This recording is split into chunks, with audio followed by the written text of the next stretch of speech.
Dijeron que yo ya no entendía nada, sin saber que fui yo quien escribió todo.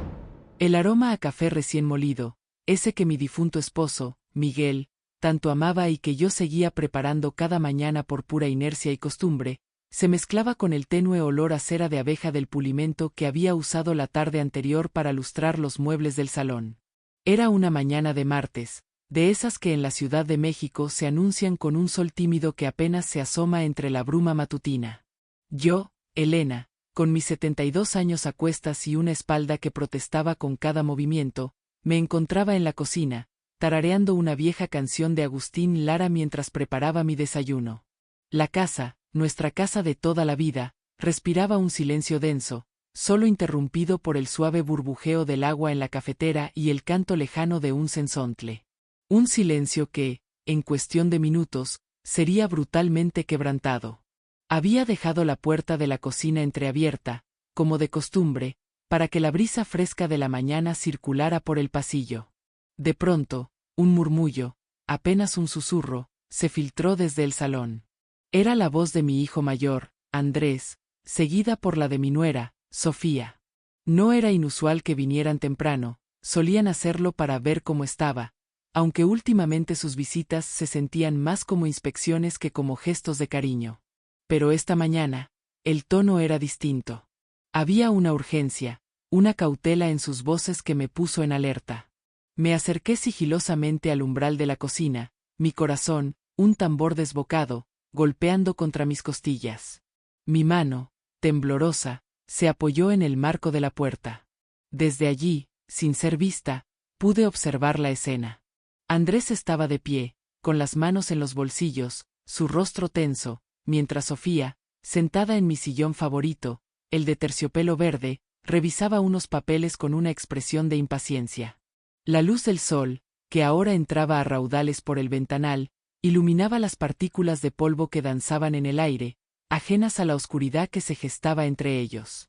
Te digo que no hay otra opción, Sofía, dijo Andrés, su voz baja y áspera. Mamá ya no está bien. Lo de la memoria, los despistes, es por su propio bien. No podemos esperar a que haga una locura con la casa o con el dinero. Un escalofrío helado me recorrió la columna vertebral, como si una ráfaga de aire gélido me hubiera atravesado. ¿No está bien? ¿Locura? Mis manos, que un instante antes sostenían con firmeza la taza de café, comenzaron a temblar incontrolablemente. El café se derramó un poco, quemando mis dedos, pero apenas lo sentí. Mi mente, que ellos creían despistada, era ahora un torbellino de incredulidad y una punzada aguda de dolor.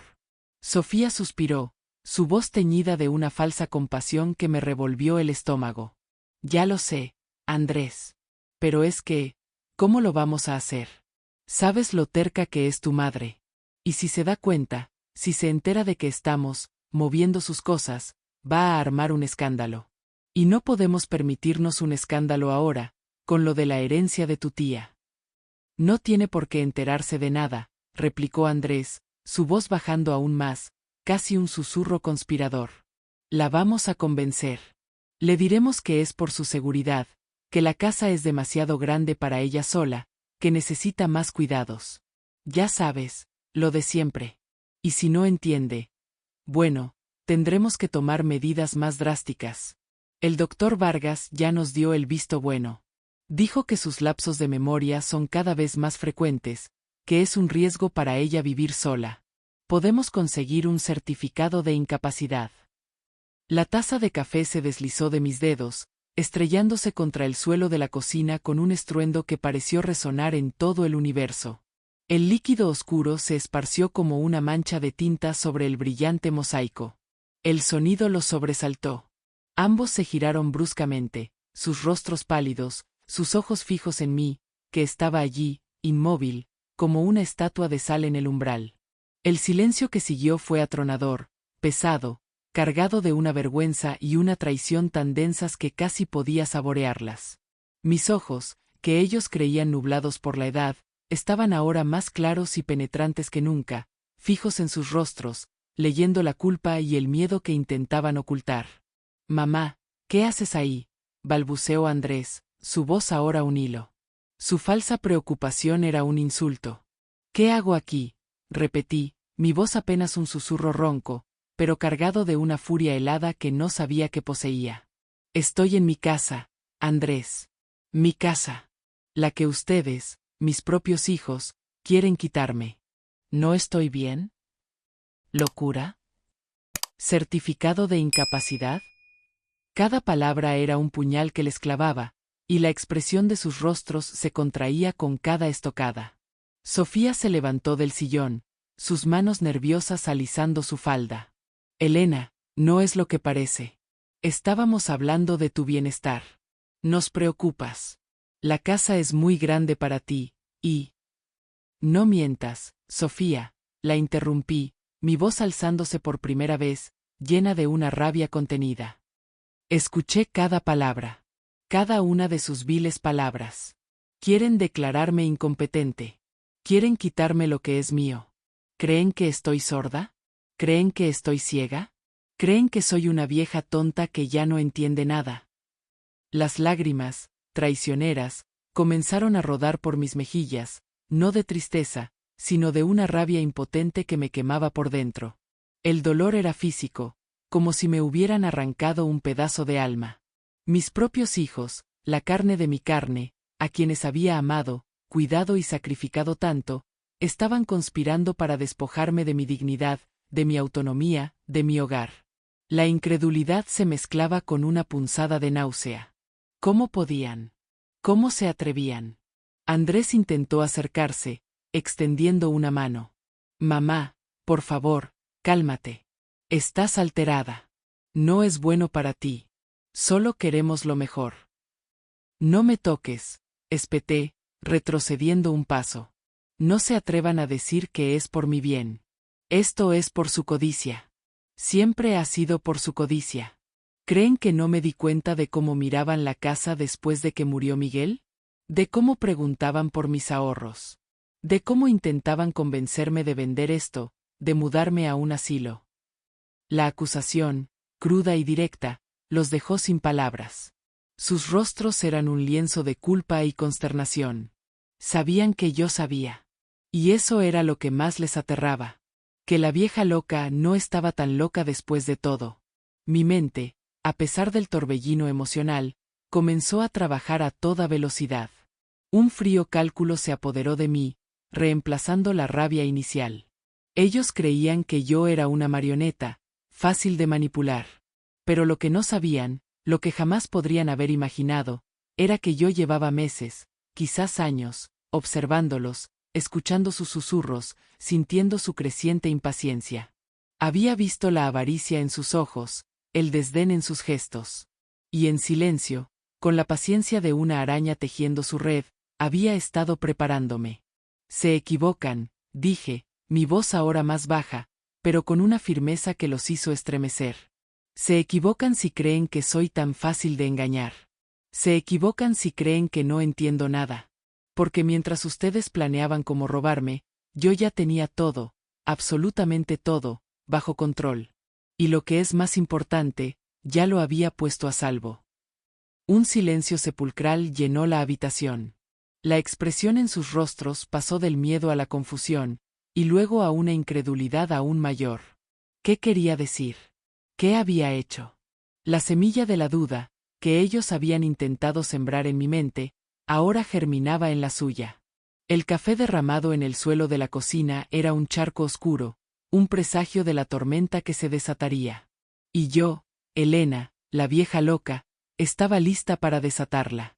¿Tú también has sentido alguna vez que te miran como si ya no sirvieras, como si tu voz no contara? Cuéntamelo, por favor. No quiero sentir que soy la única. Y si esta historia te hizo sentir algo aquí en el pecho, suscríbete al canal, activa la campanita y dime desde dónde estás acompañándome. Lo que viene será aún más duro, porque lo que ellos no saben es que yo ya me preparé. Y no voy a dejar que me borren tan fácil. El eco de mis propias palabras, ya lo había puesto a salvo, resonó en el tenso silencio del salón, dejando una estela de desconcierto en los rostros de Andrés y Sofía. Su incredulidad inicial se transformó rápidamente en una mezcla de irritación y una curiosidad mal disimulada. La máscara de preocupación se les cayó por completo, revelando la impaciencia y la codicia que los impulsaban. Andrés, recuperándose del shock, intentó retomar el control de la situación, su voz volviéndose más condescendiente, casi melosa. Mamá, por favor, no digas tonterías. ¿Qué has podido hacer? Estás confundiendo las cosas. Sabes que a veces olvidas dónde dejas las llaves, o los nombres de las personas. Es normal a tu edad, pero no te obsesiones con estas ideas. Su tono era el de un adulto que intenta calmar a un niño caprichoso, un intento descarado de gaslighting que me revolvió el estómago. Sofía, siempre más sutil, se acercó a mí con una sonrisa forzada, intentando tomar mi mano. Elena, no te alteres. Mira cómo estás, temblando. Siéntate, por favor. Solo queremos hablar contigo. Explicarte que esto es por tu bien, para que no te preocupes por nada. La casa es una carga, los impuestos, el mantenimiento. Retiré mi mano bruscamente, el contacto de su piel me producía repulsión. No me trates como si fuera una niña, Sofía. Y no intentes convencerme de que esto es por mi bien. Sé perfectamente lo que quieren. Quieren la casa. Quieren el dinero. Y no les importa pasar por encima de mí para conseguirlo. La tensión se hizo insoportable. Andrés, al ver que sus tácticas no funcionaban, cambió de estrategia. Su rostro se endureció, y su voz adquirió un tono de autoridad que nunca antes se había atido a usar conmigo. Mira, mamá, no vamos a discutir contigo. Esto es por tu seguridad. Si no cooperas, tendremos que tomar medidas más formales. Ya hablamos con el doctor Vargas, y él está de acuerdo en que necesita supervisión constante. Podríamos solicitar una interdicción legal si es necesario. No queremos llegar a eso, pero si nos obligas. La palabra interdicción me golpeó como un mazazo. Significaba que me declararían legalmente incapaz de tomar mis propias decisiones, que perdería toda mi autonomía, que ellos tendrían el control total sobre mi vida y mis bienes. Era la amenaza más cruel que podían proferirme. Un escalofrío de terror me recorrió, pero no era el terror de la impotencia, sino el terror de la confirmación. Estaban dispuestos a ir hasta el final. Interdicción, repetí, mi voz apenas un susurro. La rabia se mezclaba con una profunda tristeza. ¿Cómo habían llegado a esto? ¿Cómo mis propios hijos se habían convertido en mis verdugos? Recordé a Andrés de niño, con sus manos pequeñas aferradas a las mías, sus ojos llenos de admiración. Recordé a Sofía, cuando llegó a la familia, prometiendo amor y respeto. Esos recuerdos, ahora, eran dagas que se clavaban en mi corazón. Los días que siguieron a esa confrontación fueron un infierno silencioso. La casa, que antes era mi refugio, se convirtió en una prisión. Andrés y Sofía intensificaron su campaña de manipulación. Las visitas se hicieron más frecuentes, sus llamadas telefónicas más intrusivas. Cada conversación era un interrogatorio velado sobre mis finanzas, mis hábitos, mis recuerdos. Mamá, ¿estás segura de que pagaste la luz este mes? No veo el recibo por ningún lado, decía Sofía con una falsa preocupación, mientras yo sabía perfectamente que el recibo estaba en mi cajón, justo donde siempre lo ponía. Oh Andrés, con un tono de voz condescendiente, ¿recuerdas lo que te dijo el doctor la semana pasada? Creo que deberías anotarlo, mamá, para que no se te olvide. Cada comentario era una pequeña gota de veneno que buscaba erosionar mi confianza en mí misma, en mi memoria, en mi cordura. Empezaron a aparecer pequeños despistes orquestados. Mis lentes de lectura desaparecían de su lugar habitual para aparecer en el baño. El control remoto de la televisión se esfumaba del sillón para reaparecer en la cocina. Documentos importantes, como mis estados de cuenta bancarios o mi testamento, eran movidos de su sitio, solo para ser encontrados por ellos con una expresión de preocupación en sus rostros. Mamá, ¿estás segura de que lo dejaste aquí? Mira, lo encontré en el suelo. Tienes que tener más cuidado. Cada incidente era un golpe sutil, diseñado para hacerme dudar de mi propia mente. La peor parte era la forma en que me aislaban. Cuando mis amigas llamaban, Sofía a menudo respondía el teléfono, inventando excusas para que no pudieran hablar conmigo. Ay, está un poco indispuesta, Marisa. No ha dormido bien. Mejor llámala mañana. O está descansando, no la queremos molestar.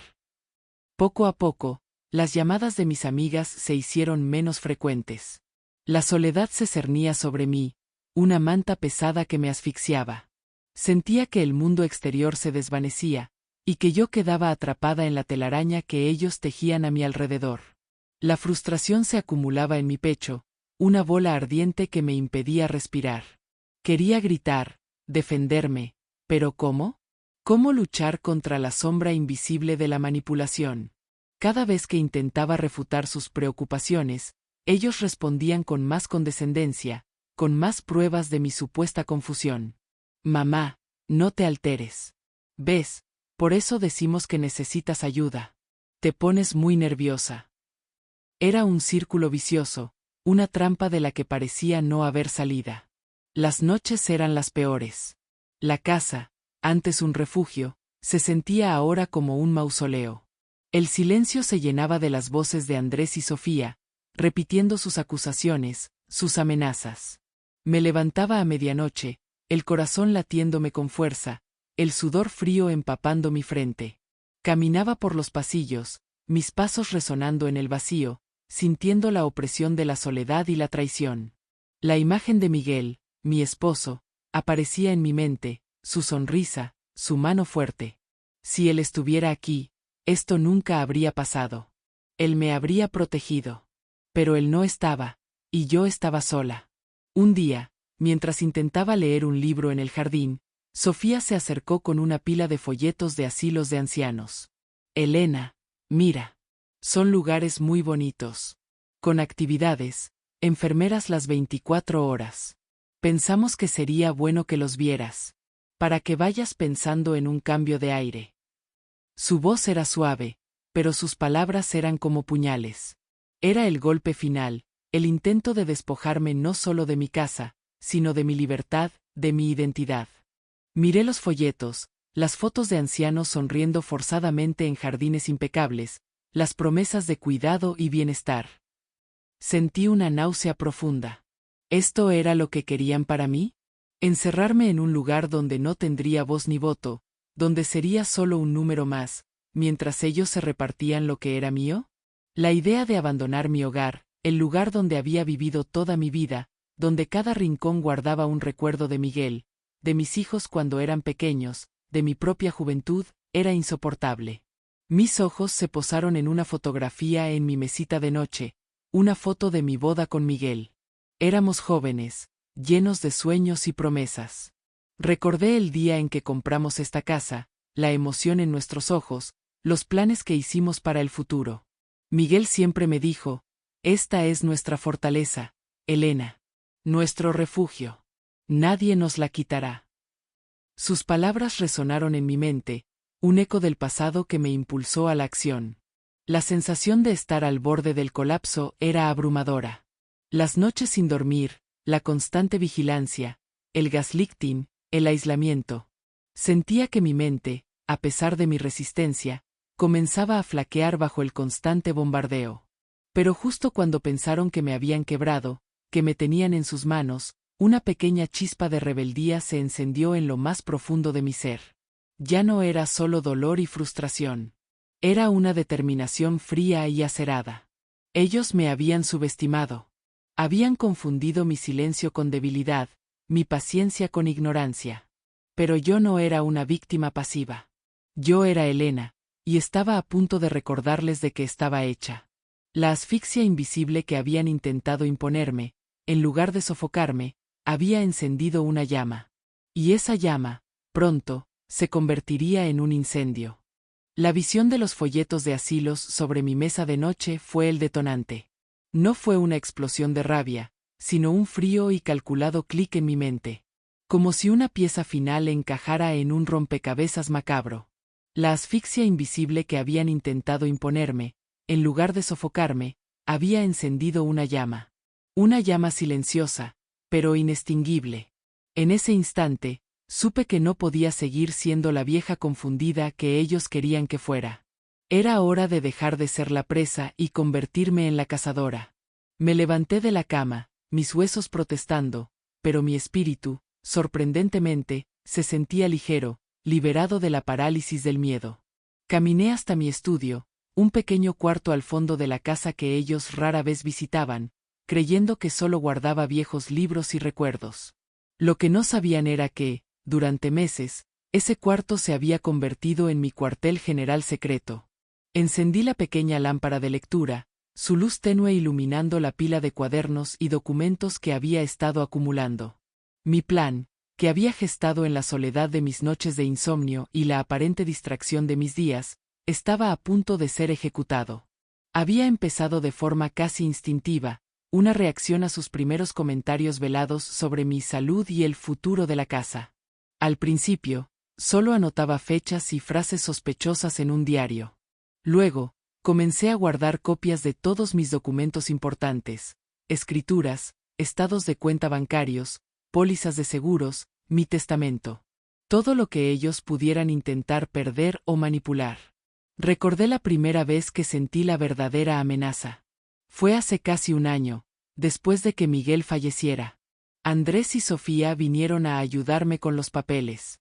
Recuerdo a Sofía preguntando con demasiada insistencia por el valor de la casa, y a Andrés sugiriendo que sería bueno tener un poder notarial para cualquier emergencia.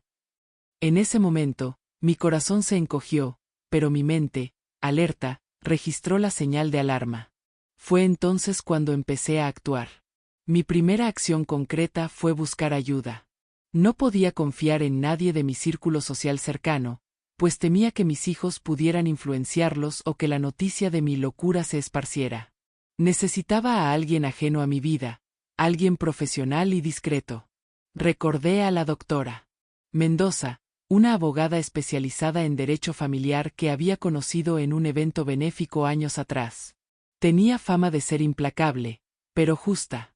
La encontré en el directorio y, con el pulso acelerado, marqué su número. La primera consulta con la doctora Mendoza fue un torbellino de emociones.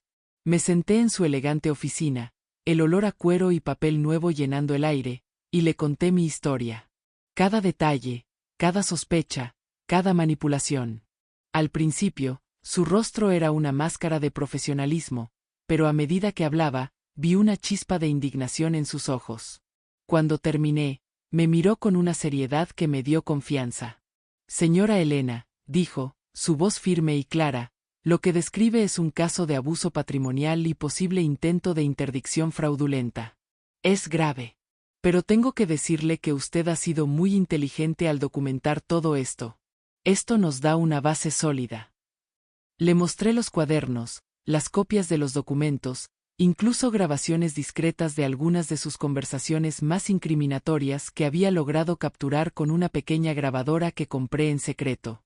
La doctora Mendoza revisó cada pieza con meticulosidad, sus cejas fruncidas en concentración. Esto es oro, señora Elena. Esto demuestra su lucidez y su capacidad de previsión. Es la prueba de que usted no está confundida, sino que está siendo víctima de un plan orquestado. A partir de ese día, mi vida adquirió un nuevo propósito. La doctora Mendoza se convirtió en mi aliada, mi estratega. Me dio instrucciones precisas, seguir documentando todo, no confrontarlos directamente aún, actuar como si no supiera nada, pero con una vigilancia constante. Fue un juego de ajedrez silencioso, y yo era la reina que se movía con cautela, esperando el momento oportuno para dar jaque mate.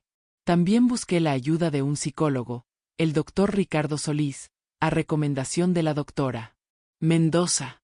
No porque creyera que estaba loca, sino para tener un respaldo profesional que pudiera atestiguar mi estado mental. Las sesiones con él fueron reveladoras. Me ayudó a procesar la traición, a entender la dinámica familiar y a fortalecer mi resiliencia. Señora Elena, me dijo en una ocasión, su mente es aguda, su memoria está intacta. Lo que está experimentando es el trauma de la traición, no una falla cognitiva. Su capacidad para planear y ejecutar este contraataque es la prueba más clara de su sanidad. Esas palabras fueron un bálsamo para mi alma, un escudo contra las dudas que mis hijos intentaban sembrar. El miedo seguía ahí, un nudo en mi estómago, pero ahora estaba mezclado con un coraje que nunca supe que poseía. La esperanza, una luz tenue al principio, crecía con cada paso que daba. Cada documento que revisaba, cada conversación con la doctora Mendoza, cada sesión con el doctor Solís, me reafirmaba en mi decisión. No solo estaba luchando por mi casa, estaba luchando por mi dignidad, por mi autonomía, por el legado de mi vida. La planificación estratégica fue minuciosa.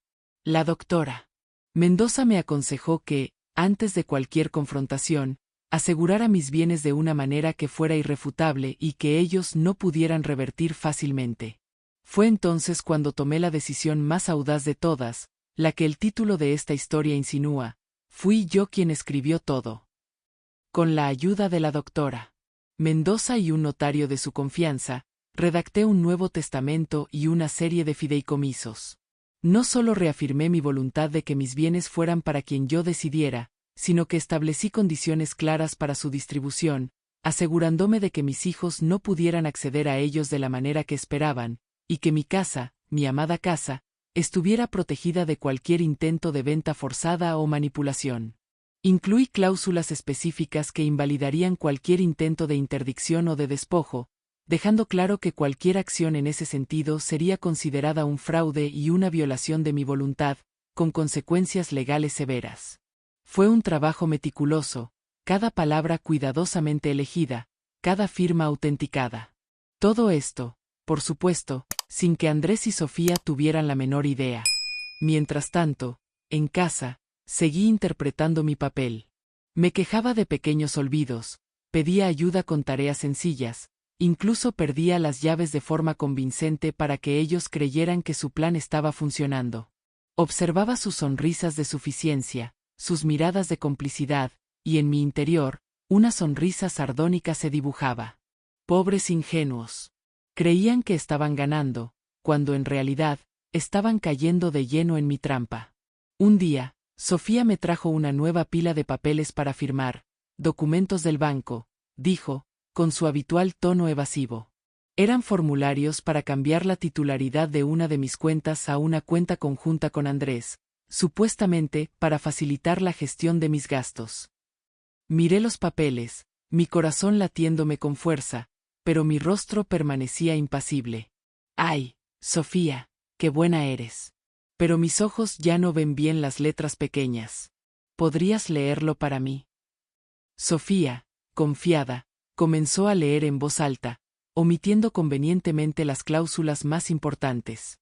Yo asentía, fingiendo no entender del todo, mientras en mi mente, cada palabra era analizada y comparada con lo que sabía. Cuando terminó, le dije con un suspiro: «Ay, hija, qué complicado. ¿No podríamos ir al banco juntas otro día? Así me explican bien. No quiero firmar nada sin entenderlo del todo». La decepción en su rostro fue evidente, pero no pudo negarse sin parecer demasiado insistente. Era una pequeña victoria, un recordatorio de que yo aún tenía el control. El momento de la confrontación se acercaba. La doctora Mendoza me había dicho que, una vez que tuviera todo asegurado legalmente, sería el momento de revelar mis cartas. No sería una confrontación de gritos y acusaciones, sino una exhibición fría y calculada de la verdad. Una tarde, mientras Andrés y Sofía estaban en el salón, discutiendo en voz baja sobre los siguientes pasos para la interdicción, decidí que era el momento. Había terminado de organizar los últimos documentos, los que probarían su fraude más allá de toda duda. Mi corazón latía con fuerza, una mezcla de miedo y una excitación casi febril. Entré al salón, llevando en mis manos una carpeta de cuero, la misma que ellos habían intentado perder en varias ocasiones. Sus voces se apagaron al verme. Sus ojos se fijaron en la carpeta, una expresión de extraña aprensión en sus rostros. Andrés, Sofía, dije, mi voz tranquila, pero con una autoridad que no había usado en años. Tenemos que hablar. Pero esta vez, No voy a escuchar sus mentiras ni sus excusas. Esta vez, van a escucharme a mí. Los miré a los ojos, uno por uno. Sus rostros, antes llenos de suficiencia, ahora mostraban una incipiente preocupación. La batalla apenas comenzaba, pero yo ya había ganado la primera y más importante parte, la batalla por mi propia mente. Había recuperado mi voz, mi fuerza, y mi dignidad. Y lo más importante, tenía el as bajo la manga. El plan silencioso había llegado a su punto culminante, y la resistencia había dado paso a la ofensiva. El aire en el salón se volvió denso, casi irrespirable, cargado con la tensión de un cable a punto de romperse. Andrés y Sofía, sentados en el sofá frente a mí, parecían estatuas, sus ojos fijos en la carpeta de cuero que sostenía en mis manos. La expresión de sus rostros era una mezcla de sorpresa, aprensión y una incipiente desesperación. Habían subestimado a la vieja confundida, y ahora, la realidad de su error comenzaba a golpearles con fuerza. ¿De qué hablas, mamá?, preguntó Andrés, su voz intentando sonar firme, pero con un temblor apenas perceptible. No entiendo. ¿Qué es esa carpeta? Esta carpeta, Andrés, respondí, mi voz tranquila y serena, un contraste deliberado con la tormenta que sentía bullir en mi interior, contiene la verdad. La verdad que ustedes han intentado ocultar, manipular y distorsionar durante meses. Contiene la prueba de que no estoy confundida, de que no necesito un certificado de incapacidad, y de que sus planes de despojarme de mi patrimonio están a punto de desmoronarse. Sofía, siempre más propensa al pánico, se levantó abruptamente. Elena, por favor, no empieces con tus fantasías. Estás alterada. Esto no es bueno para tu salud. Deberías ir a descansar. Su intento de desviar la conversación, de minimizar mi estado, era patético. No, Sofía, repliqué, mi mirada fija en la suya, sin pestañear. No son fantasías.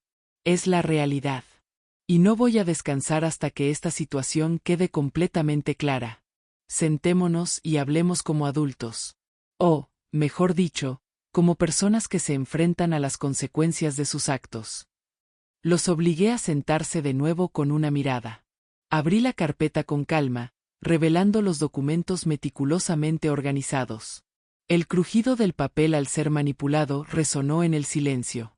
Saqué el primer documento, una copia autenticada de mi testamento, el que había redactado con la doctora Mendoza, con fecha posterior a todos sus intentos de manipulación. Este es mi testamento, dije, mi voz clara y resonante. Un testamento reciente, debidamente notariado y registrado. En él, reafirmo mi voluntad sobre mis bienes, y lo más importante, establezco cláusulas muy claras sobre cualquier intento de interdicción o de despojo. Cualquier acción legal que ustedes intenten para declararme incompetente será considerada un fraude y anulará automáticamente cualquier derecho que pudieran tener sobre mi herencia. Además, implicará acciones legales por abuso y fraude. Los ojos de Andrés se abrieron de par en par, y Sofía se llevó una mano a la boca, una expresión de horror en su rostro. La incredulidad se transformó en un miedo palpable. Habían sido descubiertos, y sus planes, que creían infalibles, se venían abajo. ¿Qué es esto, mamá?, balbuceó Andrés, su voz apenas un susurro. Esto no puede ser. Claro que puede ser, Andrés, respondí, mi voz sin una pizca de emoción, aunque por dentro sentía una mezcla de triunfo y una profunda tristeza por la ruptura irreparable de nuestra relación.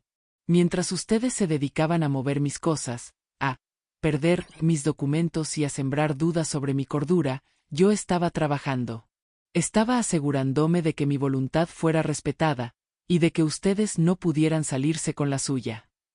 Luego, saqué una serie de estados de cuenta bancarios y documentos de fideicomisos. Aquí están las pruebas de que mis ahorros no están, a buen recaudo, en sus manos, como pretendían.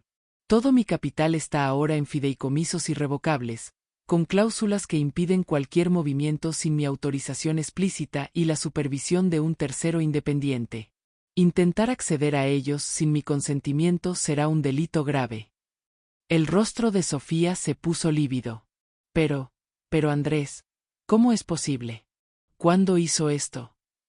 Lo hice mientras ustedes estaban ocupados planeando mi retiro forzado, respondí, una leve sonrisa amarga asomando en mis labios. Mientras creían que me estaban volviendo loca, yo estaba un paso adelante. Siempre lo estuve. La tensión se intensificó. Andrés, con el rostro contraído por la furia y la frustración, se puso de pie. Esto es una locura, mamá. Estás siendo manipulada. Alguien te está metiendo ideas en la cabeza. Esto no es propio de ti. No, Andrés, lo interrumpí, mi voz firme y sin vacilar. Esto es propio de mí. Es la Elena que ustedes olvidaron, la que no se deja pisotear. Y no estoy siendo manipulada. Estoy siendo asesorada por profesionales. Por una abogada, la doctora Mendoza, que ya está al tanto de toda su trama. Y por un psicólogo, el doctor Solís, que puede atestiguar mi perfecta lucidez mental. La mención de los nombres de los profesionales los golpeó con la fuerza de un rayo. Sabían que no estaba mintiendo. Sabían que había un equipo legal detrás de mí. El juego había terminado.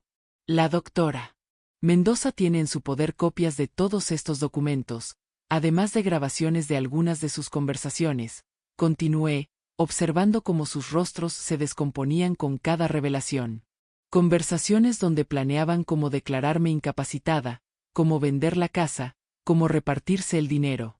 Esas grabaciones, junto con los testimonios de mis vecinos y amigos que han sido testigos de su acoso y aislamiento, son pruebas irrefutables en un tribunal. Sofía rompió a llorar, un llanto histérico que me dejó fría. No, Elena, por favor. No hagas esto. Somos tu familia. No puedes hacernos esto. ¿Mi familia? Pregunté, mi voz cargada de dolor y decepción. ¿Mi familia es la que intenta robarme mi casa, mi dignidad, mi vida? ¿Mi familia es la que me llama loca para justificar su avaricia? No, Sofía. Ustedes dejaron de ser mi familia en el momento en que empezaron a conspirar contra mí. Andrés, con la cara roja de ira y humillación, intentó un último ataque. Estás cometiendo un error, mamá. Te vas a arrepentir. No sabes con quién te estás metiendo. Sé perfectamente con quién me estoy metiendo, Andrés, respondí, mi voz adquiriendo un tono de acero. Me estoy metiendo con dos personas que creyeron que podían pisotear a una anciana indefensa. Pero se equivocaron. Y ahora, van a enfrentar las consecuencias. La doctora Mendoza ya ha iniciado los trámites para una orden de restricción. No podrán acercarse a mí ni a mi propiedad sin mi consentimiento expreso. Y si intentan cualquier otra maniobra, la demanda por fraude y abuso patrimonial será interpuesta de inmediato. El silencio que siguió a mis palabras fue el más profundo de todos. Era el silencio de la derrota, de la humillación.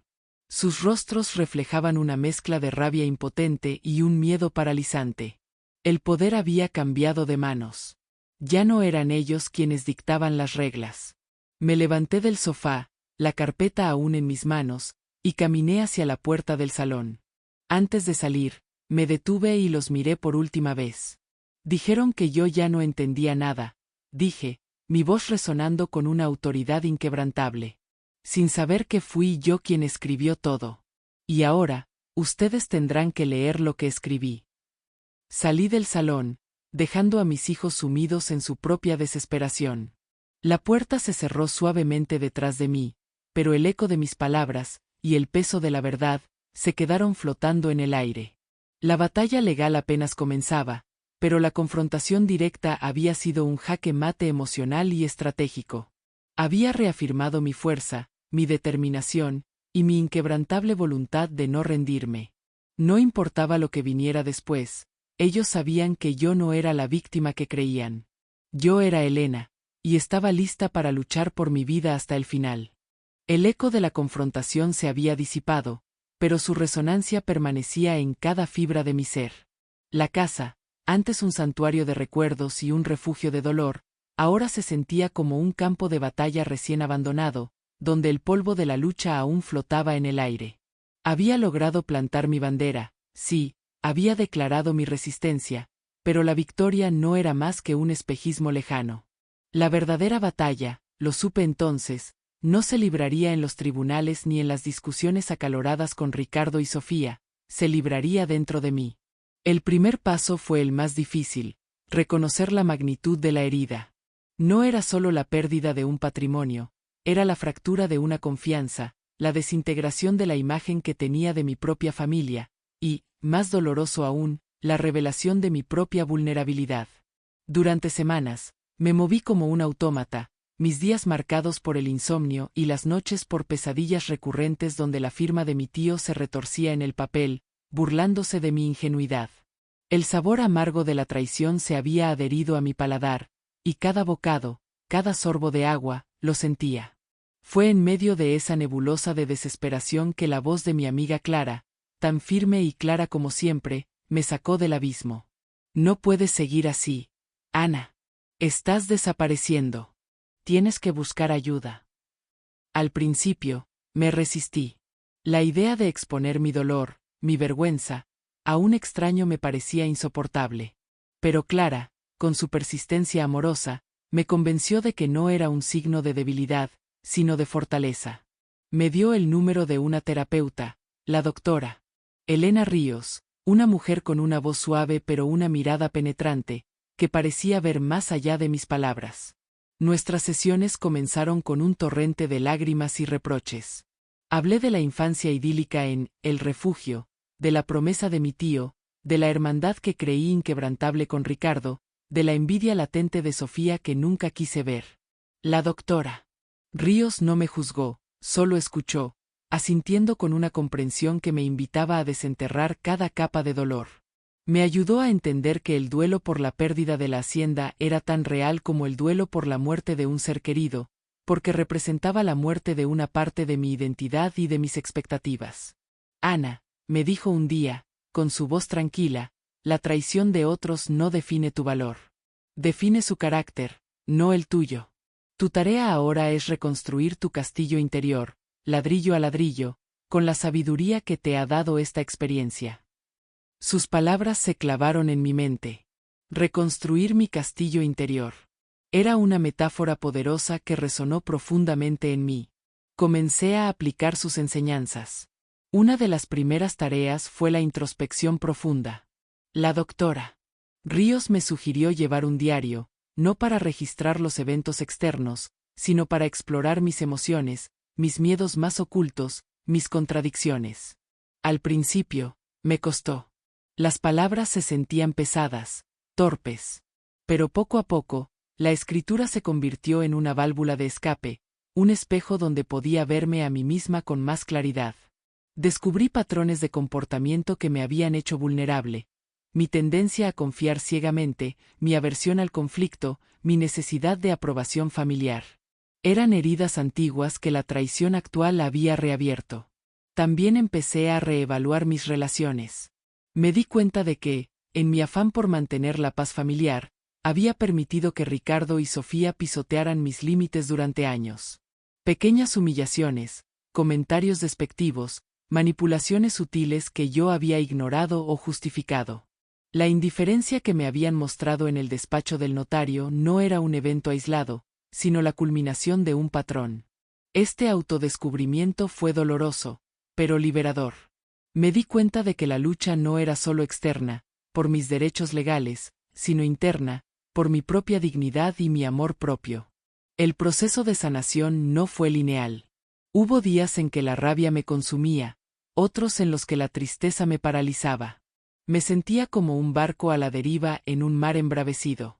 Pero la doctora Ríos me enseñó a aceptar esas fluctuaciones, a verlas como parte del proceso. No puedes sanar lo que no sientes, me decía. Aprendí a permitirme sentir la rabia sin dejar que me definiera, a sentir la tristeza sin ahogarme en ella. Empecé a buscar actividades que me reconectaran conmigo misma. Retomé la pintura, un pasatiempo que había abandonado hacía años. Los colores vibrantes en el lienzo se convirtieron en una expresión de las emociones que no podía verbalizar. El olor a óleo y trementina me anclaba en el presente, lejos de los fantasmas del pasado. También empecé a caminar por el parque cercano a mi casa. El contacto con la naturaleza, el susurro del viento entre los árboles, el canto de los pájaros, todo me recordaba que la vida seguía, que había belleza y paz más allá de mi conflicto. Un día, mientras pintaba un paisaje que evocaba los campos de El Refugio, me di cuenta de algo fundamental. La hacienda era un lugar, sí, pero el verdadero refugio estaba dentro de mí. Mi abuela siempre decía que la tierra es un espejo del alma. Si mi alma estaba en ruinas, ¿cómo podría esperar recuperar algo externo? La reconstrucción debía empezar desde adentro. Esta nueva perspectiva me dio una fuerza renovada para enfrentar los desafíos legales. Ya no era solo una cuestión de justicia material, sino de integridad personal. Mi voz se hizo más firme, mi postura más erguida. Cuando me reuní con la abogada que Clara me había recomendado, la doctora Laura Vélez, ya no era la mujer quebrada que había entrado al despacho del notario. Mis ojos, aunque aún cansados, reflejaban una determinación férrea. Necesito que me ayude a probar la falsificación de esa firma, doctora Vélez, le dije, extendiéndole el testamento modificado. Y necesito que me ayude a recuperar lo que es mío, no solo por el dinero, sino por lo que representa. La abogada, una mujer de mediana edad con una energía contenida y una mente aguda, me miró con respeto. Es un camino largo y difícil, Ana. Pero si usted está dispuesta a luchar, yo estoy con usted. En cuanto a las relaciones familiares, la doctora Ríos me aconsejó establecer límites claros. No puedes controlar lo que ellos hacen, pero puedes controlar cómo te afecta, me dijo. Empecé a reducir el contacto con Ricardo y Sofía a lo estrictamente necesario, siempre a través de mi abogada. Las llamadas telefónicas se volvieron más cortas, los encuentros más formales. Ya no me esforzaba por justificarme ni por buscar su aprobación. La indiferencia que antes me sofocaba, ahora la usaba como un escudo. Hubo momentos en que Ricardo intentó acercarse, con mensajes ambiguos que oscilaban entre la culpa velada y la justificación. Deberíamos hablar, Ana. Esto no tiene por qué ser así, me escribió un día. Pero yo, con la guía de mi terapeuta, aprendí a leer entre líneas. No era un deseo genuino de reconciliación, sino un intento de manipularme para que bajara la guardia. Mis abogados se encargarán de todo, Ricardo, le respondí, mi voz firme, sin titubeos. Sofía, por su parte, optó por el silencio, una táctica que antes me habría carcomido, pero que ahora me resultaba casi un alivio. Su ausencia era una forma de paz. La reconstrucción interna no implicaba olvidar el dolor, sino integrarlo. Era como una cicatriz, una marca visible de una herida pasada, pero que ya no sangraba. Me di cuenta de que el verdadero empoderamiento no venía de ganar una batalla externa, sino de recuperar mi propia voz, mi propia valía, independientemente de las circunstancias. Había perdido una hacienda, sí, pero había ganado algo mucho más valioso, a mí misma. Y con esa nueva fuerza interior, sabía que estaba lista para lo que viniera. La lucha por el refugio era ahora una extensión de mi propia lucha por la dignidad y la verdad, y yo, Ana, ya no era la víctima, sino la guerrera. El camino era incierto, pero mi espíritu, antes fragmentado, ahora se sentía más entero y resiliente que nunca. La soledad, en los primeros meses de mi batalla, había sido una compañera constante, una sombra que se alargaba con cada paso que daba. Pero a medida que mi reconstrucción interna avanzaba, como las raíces de un árbol que se aferran con más fuerza a la tierra después de una tormenta, comenzaron a surgir brotes de apoyo inesperado. No eran solo las voces que me decían lo que quería escuchar, sino aquellas que me ofrecían una perspectiva diferente, una mano tendida en la oscuridad, y, sobre todo, una fe inquebrantable en mi capacidad para superar la adversidad. El primero de estos pilares fue mi nieta, Luna. Ella no tenía más de 10 años, pero su mirada, tan pura y llena de una sabiduría innata, era capaz de ver a través de mis fachadas. Venía a visitarme los fines de semana, y, a diferencia de los adultos que me rodeaban, no me preguntaba sobre el juicio ni sobre la traición. En cambio, me pedía que le contara historias de El Refugio, de los árboles centenarios, de los caballos que galopaban libres, de las noches estrelladas en el campo. Sus ojos se iluminaban con cada palabra, y en su fascinación, yo redescubría la magia que la hacienda había tenido para mí, más allá de su valor material. Un día, mientras leía un libro de cuentos en voz alta, Luna interrumpió con una pregunta que me desarmó. Abuela, ¿por qué estás triste? Es por la casa del abuelo Ricardo. No pude mentirle. Le expliqué, con palabras sencillas, que a veces las personas hacían cosas que nos dolían, pero que lo importante era no rendirse. Luna me abrazó con una fuerza sorprendente para su tamaño. No te rindas, abuela. Eres la más fuerte de todas las abuelas del mundo. Yo te voy a ayudar a dibujar la casa para que no la olvides nunca. Y así, con sus crayones de colores, Luna empezó a dibujar el refugio, en hojas y hojas de papel, cada dibujo un acto de amor, un recordatorio de lo que luchaba por preservar. Sus dibujos, ingenuos pero llenos de vida, se convirtieron en un talismán, una fuente de esperanza palpable. El amor incondicional de Luna era un bálsamo para mi alma herida, un recordatorio constante de que había un futuro, y que en ese futuro, había alegría. Luego estaba Clara, mi amiga de toda la vida. Ella había sido la primera en empujarme hacia la terapia, en recordarme mi valía cuando yo misma la había olvidado. Clara no era de las que ofrecían consuelo vacío, era práctica, directa y ferozmente leal. Ana, no te dejes. Sabes que tienes la razón. Lucha por lo tuyo, por tu abuela, por ti misma, me decía al teléfono, su voz resonando con una convicción que me contagiaba. Me enviaba artículos sobre resiliencia, me invitaba a salir a caminar, me obligaba a comer cuando el apetito me abandonaba. Su apoyo era una red de seguridad, un ancla en la tormenta.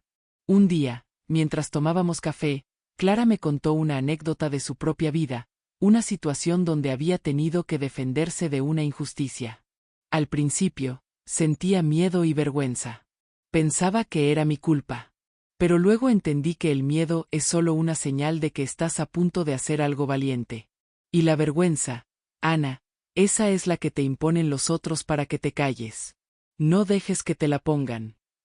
Sus palabras fueron un eco de las de la doctora Ríos, pero pronunciadas por una voz familiar, tenían un peso diferente. Me di cuenta de que no estaba sola en esta lucha, que muchas mujeres, y hombres, habían enfrentado sus propios gigantes y habían salido victoriosos. Pero el apoyo más estratégico y crucial llegó de la mano de la doctora Laura Vélez, mi abogada. Desde nuestra primera reunión, Laura se mostró no solo como una profesional brillante, sino como una aliada empática. Su oficina no era fría y formal como la del notario Vargas, estaba llena de libros, de plantas, y de una energía que inspiraba confianza. Laura no solo escuchaba mis quejas, me hacía preguntas incisivas, me pedía detalles que yo había pasado por alto, y, lo más importante, me hacía sentir que mi caso era importante, que mi dolor era válido. Ana, su caso no es solo un litigio por una propiedad, me dijo Laura una tarde, mientras revisábamos documentos. Es una cuestión de justicia, de dignidad. Y tenemos elementos muy fuertes. Ella había investigado a fondo la modificación del testamento. Había consultado a peritos calígrafos que, tras un análisis exhaustivo de la firma de mi tío, encontraron anomalías significativas. Hay indicios claros de que la firma fue forzada, o en el peor de los casos, falsificada, me informó, su voz grave. El trazo, la presión, la inclinación, no coinciden con las firmas anteriores de su tío, especialmente considerando su estado de salud en la fecha de la modificación. Esta noticia fue un rayo de luz en la oscuridad. No era solo mi intuición, mi dolor, mi sospecha. Había pruebas concretas. Laura me explicó los pasos legales que seguiríamos. Primero, una demanda para impugnar el testamento por vicios en el consentimiento y posible falsificación de firma. Luego, solicitaríamos una medida precautoria para congelar los bienes de El Refugio y las acciones de Agroindustrias del Valle hasta que se resolviera el caso. Cada paso era explicado con claridad, sin tecnicismos innecesarios, lo que me permitía entender el proceso y sentirme parte activa de él. Necesitaremos recopilar más pruebas, continuó Laura. Testimonios de personas que vieron a su tío en esas fechas, registros médicos que demuestren su estado de lucidez, cualquier comunicación que él haya tenido con usted o con otros sobre sus intenciones respecto a la hacienda.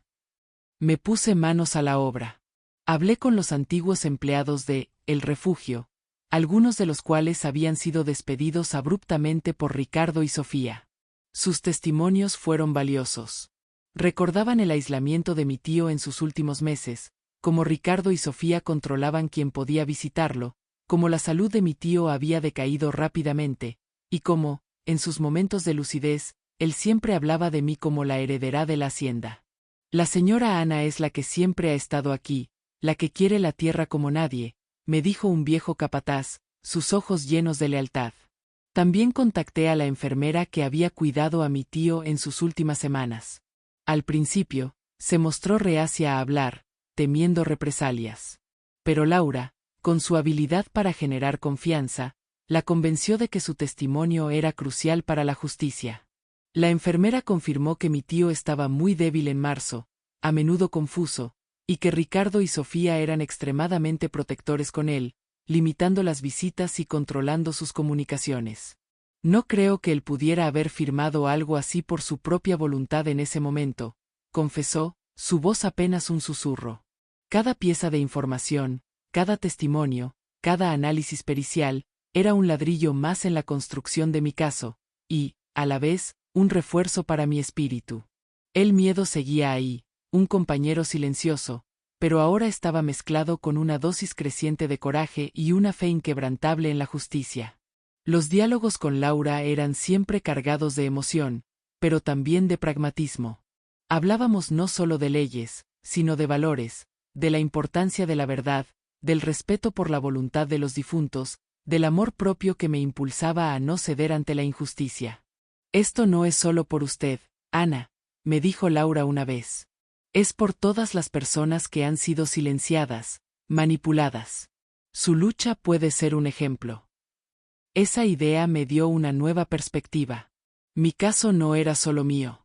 Era un eco de tantas otras historias de abuso de poder, de traición familiar, de mujeres que luchaban por su lugar en un mundo que a menudo intentaba invisibilizarlas. La sensación de avance y superación se hizo palpable. No era una victoria final, pero era un progreso innegable. Las piezas del rompecabezas comenzaban a encajar, y la imagen que emergía no era la de una víctima, sino la de una mujer que, con el apoyo de seres queridos y profesionales comprometidos, se levantaba para reclamar lo que era suyo, no solo en papel, sino en espíritu. La luz al final del túnel, antes apenas una chispa, ahora brillaba con una intensidad prometedora. El día de la audiencia preliminar se cernía sobre mí como una tormenta inminente, cargada de una mezcla electrizante de nerviosismo y una determinación férrea. Había pasado meses preparándome para este momento, no solo con la abogada Laura Vélez, sino internamente, fortaleciendo cada fibra de mi ser. El miedo, aunque persistente, se había transformado en una energía contenida, un motor que me impulsaba hacia adelante. Sabía que esta no sería la batalla final, pero sí el punto de inflexión, el momento en que la dinámica familiar, tan viciada por años de silencio y sumisión, cambiaría para siempre. La sala del tribunal era fría y formal, con el olor metálico a limpieza y el murmullo de voces bajas que se mezclaban con el crujido de los papeles. Ricardo y Sofía estaban sentados al otro lado de la sala, flanqueados por su propio abogado, un hombre corpulento de mirada arrogante. Sus rostros eran una máscara de falsa indignación, aunque pude percibir un atisbo de nerviosismo en la forma en que Ricardo se frotaba las manos y Sofía evitaba mi mirada, fijándose en un punto imaginario en la pared. Ya no eran los verdugos impunes, ahora, eran los acusados. Laura Vélez, a mi lado, emanaba una calma que me tranquilizaba. Su voz, cuando me dio las últimas instrucciones, era un susurro firme. Recuerde, Ana. Hable con la verdad, con la dignidad que siempre la ha caracterizado. No se deje provocar. Ellos intentarán desestabilizarla. Asentí, mi corazón latiendo con fuerza en mi pecho. Había ensayado este momento 1000 veces en mi mente, visualizando cada palabra, cada gesto. Cuando el juez, un hombre de edad avanzada con una expresión seria, dio inicio a la sesión, el aire se volvió denso. Laura comenzó presentando nuestra demanda, detallando las inconsistencias en la modificación del testamento, la evidencia de la firma forzada o falsificada, y el aislamiento de mi tío en sus últimos meses. Cada palabra era un golpe, un martillazo que demolía la fachada de legalidad que Ricardo y Sofía habían erigido. El momento culminante llegó cuando Laura presentó el informe del perito calígrafo. Su señoría, el análisis forense de la firma del señor, nombre del tío, en el documento de modificación testamentaria revela discrepancias significativas con sus firmas anteriores. La presión, el ángulo y la fluidez del trazo sugieren que no fue realizada con la misma autonomía y control motor que sus firmas habituales. Esto, sumado al testimonio de la enfermera y los antiguos empleados de la hacienda, quienes atestiguan el deterioro cognitivo y físico del difunto en la fecha de la supuesta firma, nos lleva a concluir que la voluntad de mi cliente, la señora Ana, fue deliberadamente eludida mediante un acto fraudulento. Un murmullo recorrió la sala. El abogado de Ricardo y Sofía se levantó, indignado, intentando desestimar las pruebas como meras especulaciones. Pero el juez, con un gesto, lo silenció. La balanza se estaba inclinando. Entonces, llegó mi turno de hablar. No como testigo, sino como la parte afectada que solicitaba justicia. Me puse de pie, mis piernas firmes, mi voz clara y resonante, sin un ápice de la fragilidad que me había caracterizado en el despacho del notario. Su señoría, comencé, mi mirada fija en el juez, pero consciente de los ojos de Ricardo y Sofía sobre mí. La hacienda, el refugio, no es solo un conjunto de propiedades. Es el legado de mi abuela, el lugar donde crecí, donde mi tío prometió que sería mi hogar. Durante años, he cuidado de esa tierra, de su historia, de su gente. Y en los últimos meses de vida de mi tío, fui sistemáticamente apartada, mientras mis primos, Ricardo y Sofía, controlaban cada aspecto de su vida, incluyendo, al parecer, su última voluntad. Hice una pausa, mi voz cargada de una emoción contenida, no de debilidad, sino de una profunda convicción.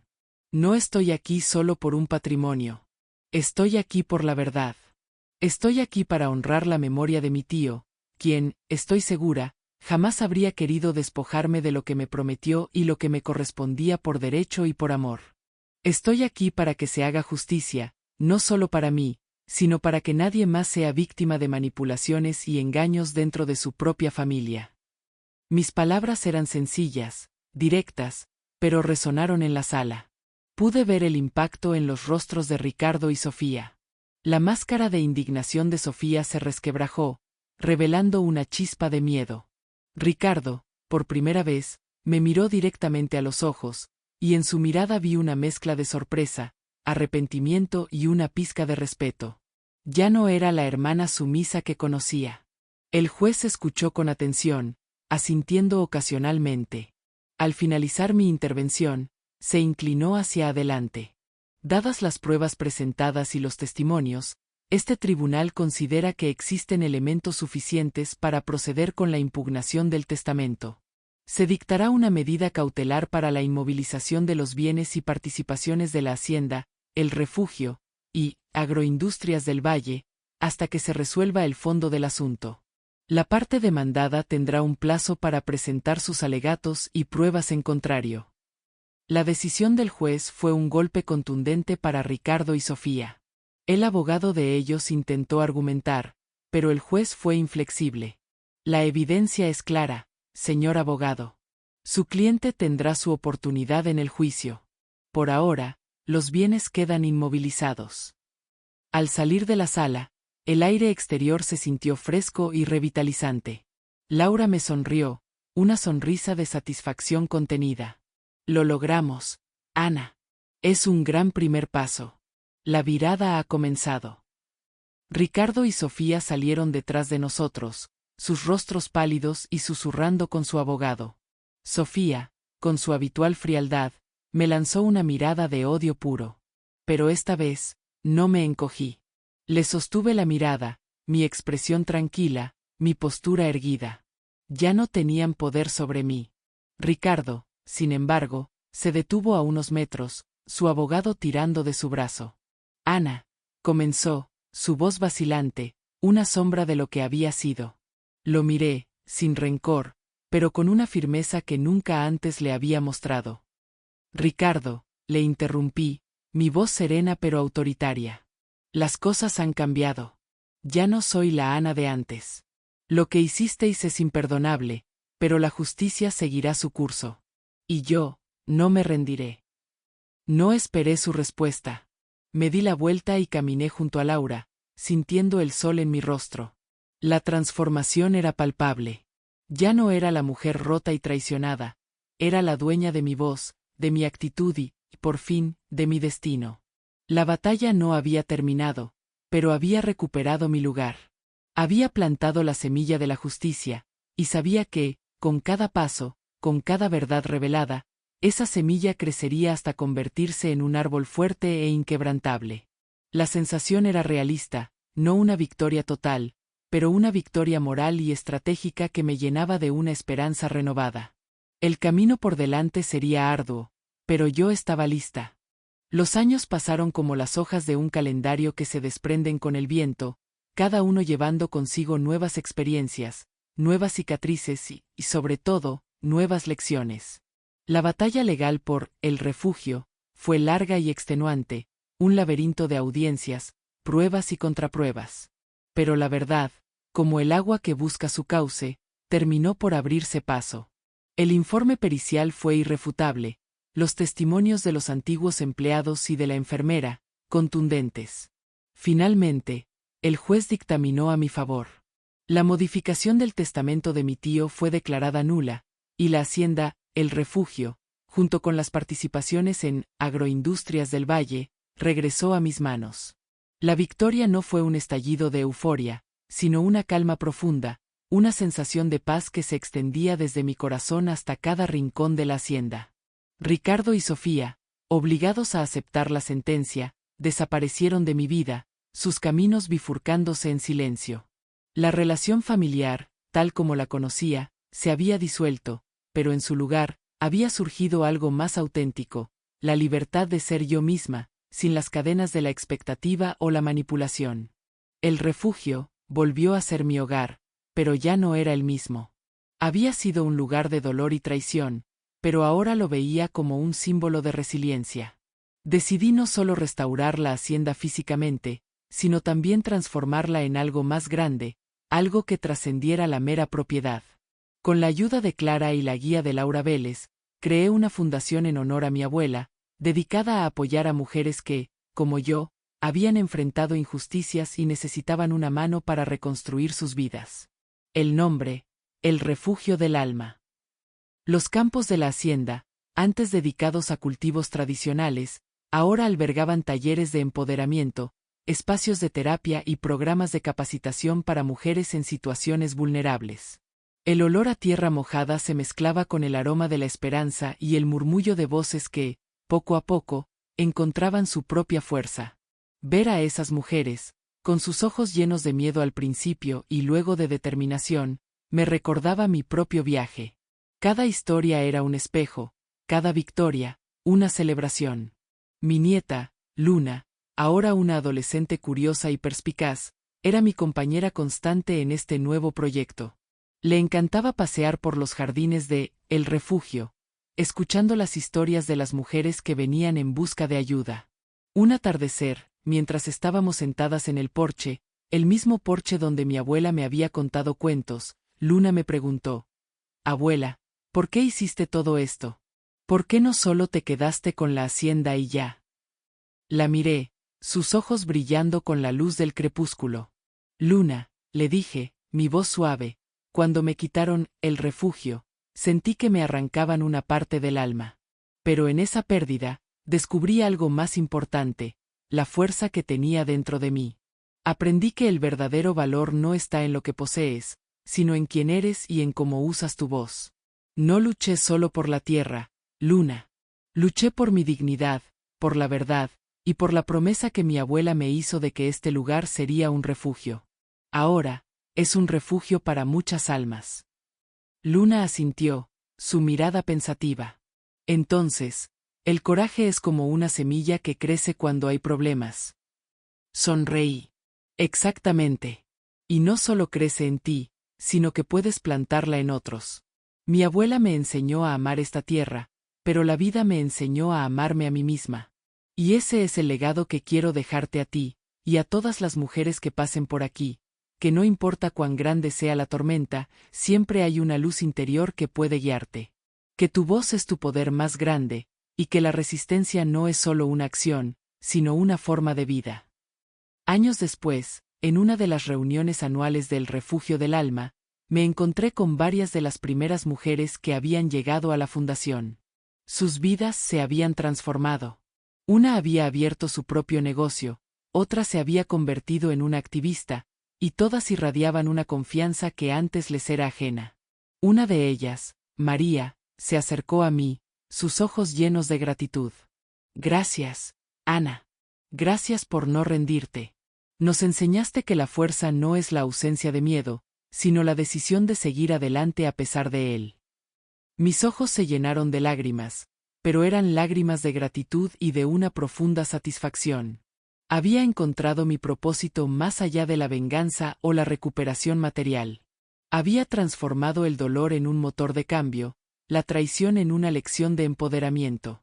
La noche caía sobre el refugio, y desde el porche, podía ver las luces de los talleres encendiéndose, como pequeñas estrellas en la oscuridad. El aire olía a jazmín y a tierra húmeda, un aroma que me recordaba la vida, la resiliencia y la promesa de un nuevo amanecer. Mi corazón estaba en paz, lleno de una luz que nada ni nadie podía apagar. Había luchado, había caído, me había levantado, y en el proceso, me había encontrado.